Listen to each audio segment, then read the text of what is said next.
తమ పాలనలో పనులు పూరా పడకేయించి ఇప్పుడు కాంగ్రెస్ ప్రభుత్వం పరుగులు తీయిస్తుంటే అదంతా మా వల్లేనంటూ వీరు చేసి ఈ హడావిడి దేనికి సంకేతం? పనులు చేయించేది ఒకరు, ఆ ఘనత మరొకరిదినా? ఏంటి విపరీత ధోరణి? మా చెవుల్లో గులాబీ పూలు గాని పెడుతున్నారా? ఇది కాంగ్రెస్ శ్రేణులు సంధిస్తోన్న ప్రశ్న. ఇంతకీ ఏ విషయంలో ఇలా జరుగుతోంది? ఆ గులాబీ నేతలు ఎవరెవరు? వారు పడుతున్న పాటలేంటి? మనమంతా ఇప్పటి వరకు ఏప్రిల్ ఫూల్ గురించి వినే ఉంటాం. ఏప్రిల్ 1 రాగానే ఈ ఆట ఆడే ఉంటాం. కానీ ఇప్పుడు కొత్తగా గులాబీ ఫూల్ అనే కొత్త ఆట ఆడుతున్నారట గులాబీ నేతలు. ఇందుకు ఏప్రిల్ నెల రావాల్సిన అవసరమే లేదట. అన్ని నెలల్లోనూ ఈ ఆట ఆడొచ్చని గట్టిగానే ఫిక్స్ అయ్యారట ఈ పార్టీ లీడర్. ఇందుకు ఉదాహరణ ఎలాంటిదో చూస్తే, గోదావరి నుంచి 38 టీఎంసీల నీటిని ఎత్తిపోసేందుకు దేవాదుల ప్రాజెక్టుకు 2004లో శ్రీకారం చుట్టింది నాటి కాంగ్రెస్ ప్రభుత్వం. ఏటూరు నాగారం మండలం గంగారం దగ్గర నిర్మితమవుతున్న ఈ ప్రాజెక్టు మొత్తం 3 దశల్లో పూర్తి కావాల్సి ఉంది. ఇది గాని పూర్తయితే వరంగల్, కరీంనగర్, నల్గొండ ఉమ్మడి జిల్లాలో మొత్తం 6,21,000 ఎకరాలకు నీరందుతుంది. 2014 వరకు మొదటి 2 దశల నిర్మాణాలు పూర్తయ్యాయి. 3వ దశ నిర్మాణ పనులు గత బీఆర్ఎస్ ప్రభుత్వ హయాంలో తీవ్ర నిర్లక్ష్యానికి గురయ్యాయి. 2015లో ఆనాటి బీఆర్ఎస్ ప్రభుత్వం దేవాదుల లిఫ్ట్ ఇరిగేషన్ సామర్థ్యాన్ని 38 టీఎంసీల నుంచి 65 టీఎంసీలకు పెంచుతూ జీవో జారీ చేసింది. కానీ ప్రాజెక్టు పూర్తి చేసేందుకు మాత్రం నిధులను కేటాయించలేదు.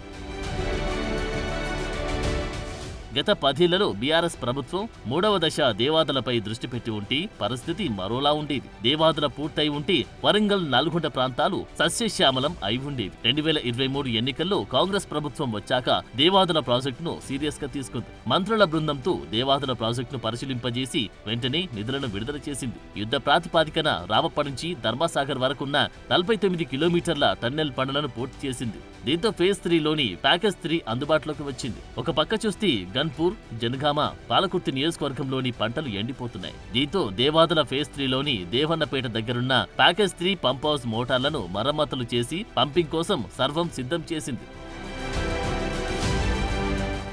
ఇక స్టేషన్ గన్పూర్ ఎమ్మెల్యే కడియం శ్రీహరి గత కొన్నాళ్ల నుంచి దేవాదుల ప్యాకేజీ పూర్తి చేయించేందుకు తీవ్రంగా శ్రమించారు. కాంట్రాక్టర్లు, నిర్మాణ సంస్థలతో ఎప్పటికప్పుడు టచ్ లో ఉంటూ పనులను స్పీడప్ చేశారు. ఎమ్మెల్యే చొరవతో అధికారులు సైతం ఒక మోటార్ సిద్ధం చేశారు. ఎప్పుడైతే దేవాదుల ప్రాజెక్టు సిద్ధమైందో ఆ వెంటనే అలర్ట్ అయిన గులాబీ దండు తమదైన శైలిలో ఆట మొదలు పెట్టిందట. ఈ ప్రాజెక్టు క్రెడిట్ మొత్తం తమదేనంటూ ప్రచారం స్టార్ట్ చేసిందట. స్టేషన్ గన్పూర్ మాజీ ఎమ్మెల్యే తాటికొండ రాజయ్య ఒక అడుగు ముందుకేసి దేవాదుల నీటి తరలింపు తమ ప్రభుత్వం కృషి వల్లే జరిగిందంటూ ప్రచారం మొదలుపెట్టారట. దేవన్నపేటలోని దేవాదుల పంప్ హౌస్ దగ్గరికెళ్లి పూజలు చేసి మరీ జనాల చెవిలో పువ్వులు పెట్టే ప్రయత్నం మొదలుపెట్టారట.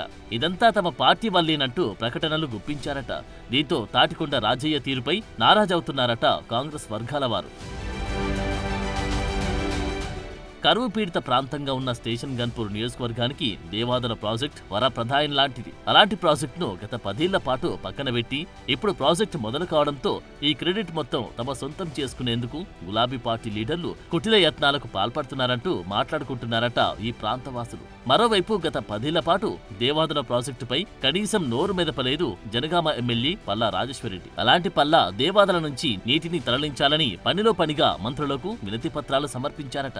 నీటి తరలింపు ప్రారంభం కావడంతో ఆ క్రెడిట్ కొట్టేయడానికి ఎత్తుకు పై ఎత్తులు వేస్తున్నారట.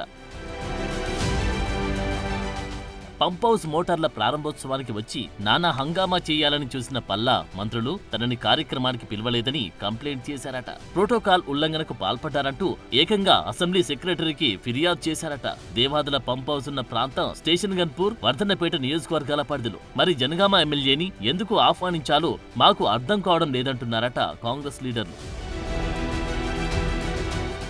రైతుల సంక్షేమం కోసం యుద్ధ ప్రాతిపాదికన దేవాదుల ప్రాజెక్టు పనులను పూర్తి చేయిస్తూ రేవంత్ సర్కార్ ముందుకెళ్తుంటే ఆ క్రెడిట్ మొత్తాన్ని తమ ఖాతాలో వేసుకునేందుకు బీఆర్ఎస్ నేతలు తీవ్ర యత్నాలు సాగిస్తున్నారట. ఓరుగల్లులో ఈ అంశంపై గట్టిగానే చర్చ నడుస్తుందట. ఇలా ప్రభుత్వం ఏ కార్యక్రమాన్ని మొదలుపెట్టినా ఇదంతా తమ కృషి, పట్టుదలేనంటూ గగ్గోలు పెడుతున్నారట సదరు గులాబీ లీడర్లు. అయితే ఇదంతా స్థానిక సంస్థల ఎన్నికల్లో పట్టు నిలుపుకునేందుకు చేస్తున్న కుయుక్తులని అంచనా వేస్తున్నారట కాంగ్రెస్ లీడర్లు. ఎవరు ఏం చేశారో ప్రజలకు బాగా తెలుసు కాబట్టి బేఫికర్ అంటున్నారట వీరు. ఇది వాటి ఆకాశరామన్న. రేపటి ఆకాశరామన్నలో మళ్ళీ కలుసుకుందాం. Until then keep watching big TV.